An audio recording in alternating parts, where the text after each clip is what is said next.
Hello বন্ধুরা, মৈনাক চলে এলাম নতুন একটা ভিডিওতে। আজকে এই ভিডিওতে তোমাদেরকে বেশ কিছু সিনেমা সংক্রান্ত আপডেট শেয়ার করব।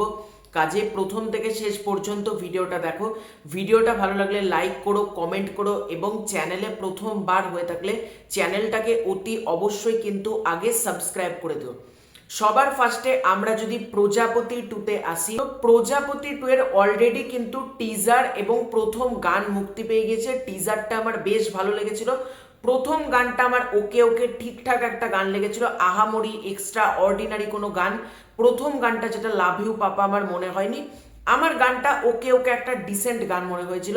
কিন্তু এবার যে গানটা আসতে চলেছে এই গানটা মারাত্মক হতে চলেছে। দেবদা অলরেডি একটা ছোট্ট ঝলক এবং তার সঙ্গে গানের ওই লাইনগুলো আপলোড করেছে এবং গানটা শুনতে এতটা ভালো লাগছে, মানে পুরো চার্টবাস্টার একটা বিয়ের গান দেবদা বলে দিয়েছে। এই বিয়ের মরশুমে এই গানটা আসতে চলেছে। এবং দেখো, আগের বছর বিয়ের মরশুমে এসেছিল হাই রে বিয়ে হলো কেন, মানে ওই গানটা একটা দারুণ গান ছিল, হাই রে বিয়ে হলো কেন, মানে খাদানের যে গানটা ছিল। আমার মনে হচ্ছে খাদানের এই গানটাকেও কোথাও গিয়ে প্রজাপতি টু এর এই বিয়ের গানটা কিন্তু ব্রেক করে দিতে পারে। এবং গানটার কম্পোজিশন করেছে জিৎ গাঙ্গুলি। তোমরা জাস্ট গানটা শুনে এসো, যে বসলেই বিয়ার ফুল রে প্রজাপতি বসলেই, মানে যেরকম গানটা করা হয়েছে। এবং প্রজাপতির যেটা প্রথম অ্যালবামটা, মানে প্রজাপতি যে সিনেমাটা, সেখানেও যে প্রজাপতির টাইটেল ট্র্যাকটা ছিল আমার কিন্তু বেশ ভালো লেগেছিল। এখানে আমরা দেখতে পাচ্ছি দেবদা, মিঠুন চক্রবর্তী, তোমার জ্যোতির্ময়ী কুণ্ডু এবং অনুমেঘা কোহেলি, চারজনকে আমরা দেখতে পাচ্ছি। এবং বোঝাই যাচ্ছে এটা একটা চার্টবাস্টার ডান্স নাম্বার হতে চলেছে। এবং দেবদা কিন্তু এর আগে ইন্টারভিউতে বলেছে যে মিঠুন চক্রবর্তী এত নাচেনি যেটা প্রজাপতি টু এর একটা গানের মানে নাচ আছে মিঠুন চক্রবর্তীর। এবং ভালো লাগছে যে চারজনকে একসাথে এক ফ্রেমে, দেবদা, মিঠুন চক্রবর্তী, মানে আরো যারা যারা রয়েছে, জ্যোতির্ময়ী কুণ্ডু। এবং এই গানটা তোমরা যদি সুরটা দেখো না, একটা কমার্শিয়াল মুভির যে ভাইবস তোমরা কিন্তু পাবে। এবং এই ছবিটা সম্পূর্ণ কিন্তু কমার্শিয়ালি ব্যাপারটাকে করা হচ্ছে, তার গানটা শুনলেই তোমরা বুঝতে পারবে। প্রজাপতি একটা ফ্যামিলি ড্রামা ছিল, প্রজাপতি টুও ফ্যামিলি ড্রামা, কিন্তু ফ্যামিলি ড্রামাও কিন্তু কমার্শিয়াল ভাবে তৈরি করা যায়, তার ডেফিনেশন কিন্তু দিচ্ছে হচ্ছে প্রজাপতি টু। এবং আমার এই ছোট্ট যে গানের ধুনটা, এটা দারুণ লাগলো। পুরো গানটা দেখার অপেক্ষায় আছি কবে আসে গানটা। এবং এই গানটা মারাত্মক রেকর্ড সংখ্যক ভিউয়ারশিপ পাবে, এটা তোমরা ধরে রাখো। তারপর তো প্রজাপতি টু এর মেন ব্রহ্মাস্ত্র যেটা, সেটা কি, প্রজাপতি টু এর দুর্গাপুজোর গানটা, ওইটা মেন মাস্টার স্ট্রোক। ওইটা যখন আপলোড হবে, বুঝতে পারছো, দেবদা, জিৎ গাঙ্গুলির কম্পোজিশনে দুর্গাপুজোর গান, সাথে মিঠুন চক্রবর্তী, ইধিকা পাল, মানে ওই গানটা একটা শেষ মুহূর্তের বিস্ফোরণ আমরা বুঝতেই পারছি। তার আগে ছোট ছোট যেগুলো গানগুলো রয়েছে, কোনো গানই ছোট না, বাকি গানগুলো দেওয়া হচ্ছে। আমার মনে হচ্ছে পুজোর গানটা শেষ মুহূর্তে মেকার্সরা দেবে, ট্রেলারের আগে, দেখা যাক কি হয়। এর পরবর্তী আপডেটটা রায়হান রাফিকে কেন্দ্র করে। রায়হান রাফির আপকামিং সিনেমা অর্থাৎ আন্ধারের পরবর্তীতে রায়হান রাফি আমরা সকলে জানতাম সুড়ঙ্গ টুতে হাত দিতে চলেছে, কিন্তু ব্যাপারটা সেটা না।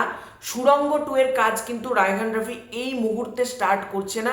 যমুনা টেলিভিশনের তরফ থেকে একটা খবর করা হয়েছে, সেখানে বলা হচ্ছে রায়হান রাফি একটা নারী কেন্দ্রিক ছবি করতে চলেছে, যেখানে মুখ্য ভূমিকায় আমরা দেখতে পাবো নাজিফা টুসিকে। এবং নাজিফা টুসি অলরেডি রাফির আন্ধারে রয়েছে, এদিকে তোমার নাজিফা টুসি হাওয়া ছবিটাতে রয়েছে। এবং এই ছবিতে আরো দুজনের চরিত্র ঠিক করা হয়েছে, সেটা হচ্ছে চঞ্চল চৌধুরী এবং শরীফুল রাজ। এই দুজন মানে অফিসিয়ালি থাকছে কিনা এখনো কেউ মানে সেখান থেকে জানানো হয়নি, তবে এই দুজনের কাছে অফার গিয়েছে, চঞ্চল চৌধুরী এবং শরীফুল রাজ। দেখা যাক কি হয়। অর্থাৎ কোথাও গিয়ে বনলতা এক্সপ্রেসে শুনছিলাম চঞ্চল চৌধুরী, শরীফুল রাজ, তারা এই ছবিটার পার্ট হয়। ছবিটা ঈদুল ফিতর 2026-এ আসতে চলেছে। আর যদি ছবিটা সেই সময় পসিবল না হয়, ঈদুল আজহা 2026-এ আসছে। অর্থাৎ সুড়ঙ্গ টু এর ভবিষ্যৎ আবারও অনিশ্চিতের দিকে এগোচ্ছে, এটা শুনে মনে হচ্ছে। কারণ সুড়ঙ্গ টু এর একবার খবর আসে সুড়ঙ্গ টু হচ্ছে হচ্ছে, তারপর রাফি একটা অন্য ছবি নিয়ে নেমে যায়। মানে এগুলো আমার ঠিক পছন্দ হয় না। সুড়ঙ্গ টু এর জন্য দর্শক অনেক দিন ধরে অপেক্ষা করছে, সুড়ঙ্গ টুটা আনা হোক, এটাই আমি বলবো। এর পরবর্তী আপডেটটা মেগাস্টার শাকিব খানকে কেন্দ্র করে। মেগাস্টার শাকিব খান আবারও পারিশ্রমিকের একটা হিউজ রেকর্ড গড়ল।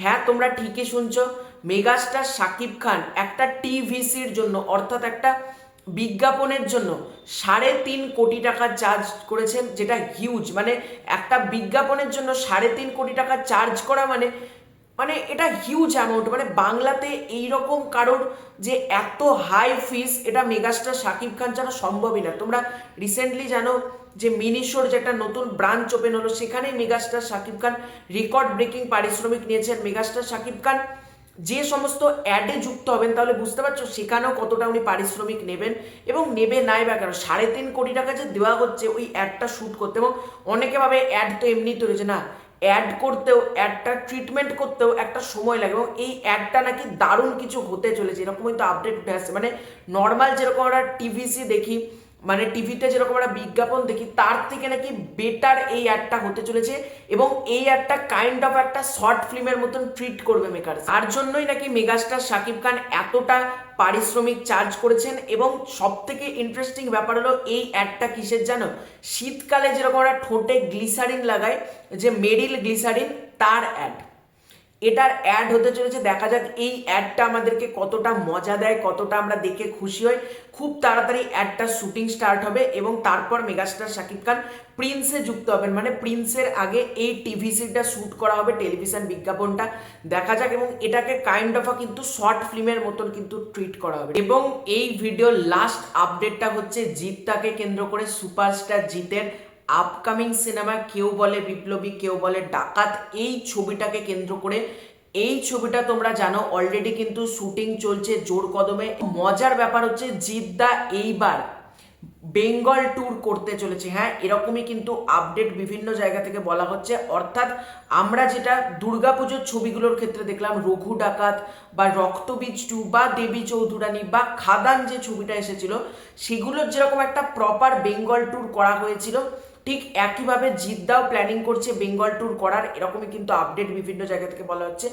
আমি বলবো এটা একেবারে সঠিক ডিসিশন। দেখো, জিদ্দার ছবি অনেকের থেকে অনেক বেটার হয়, কিন্তু জিদ্দার তোমার লাস্ট ছবি দেখো, রাভান যে ছবিটা, আমার খুবই পছন্দের একটা ছবি। রাভান ছবিটা অনেক বেটার বক্স অফিস ডিজার্ভ করে। বা চেঙ্গিস যে ছবিটা ছিল, মানুষ ছবিটা আমার এখনো পর্যন্ত দেখা হয়নি, বা বুমেরাং ছবিটা যে হয়েছিল, প্রতিটা ছবি কিন্তু বক্স অফিস কালেকশন অনেকটা বেশি ডিজার্ভ করে, কিন্তু সেটা সম্ভব হচ্ছে না কেন? Because of ground level promotion. আজকে অডিয়েন্সের কাছে যদি ছবিকে পৌঁছাতে হয়, গ্রাউন্ড লেভেলে কিন্তু এসে প্রমোশন করতে হবে। জিদ্দা যেরকম বিভিন্ন জায়গায় মাচা শো করছে বা খেলার টুর্নামেন্টে যাচ্ছেন, আমি বলবো সিনেমাতেও এবার একটা এরকম বেঙ্গল ট্যুর করা হোক, এবং জিদ্দার জন্য ওটা দারুণভাবে ওয়ার্ক করবে।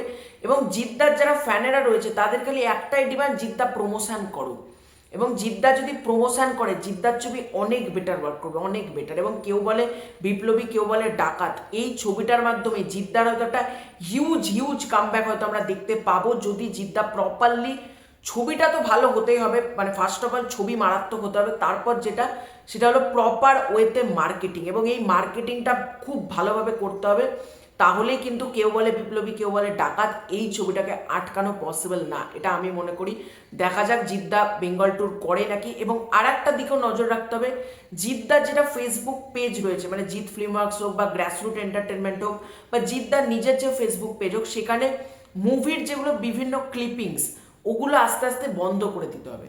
বাকি সুপারস্টার, বাকি মেগাস্টাররা যেমন করে, ঠিক ওই রকম করতে হবে, তাহলে একটা ছবি নিয়ে হাইপ কিন্তু থাকবে। তো এটাই ছিল আজকের ভিডিও। তোমাদের এই পুরো এন্টায়ার বিষয়টাকে নিয়ে কি মতামত কমেন্ট করে জানিও। তোমাদের কোন আপডেটটা সব থেকে বেশি ভালো লাগলো কমেন্ট করে জানিও। খুব শীঘ্রই দেখা হচ্ছে নতুন কোনো ভিডিওতে, ততক্ষণের জন্য বাই বাই।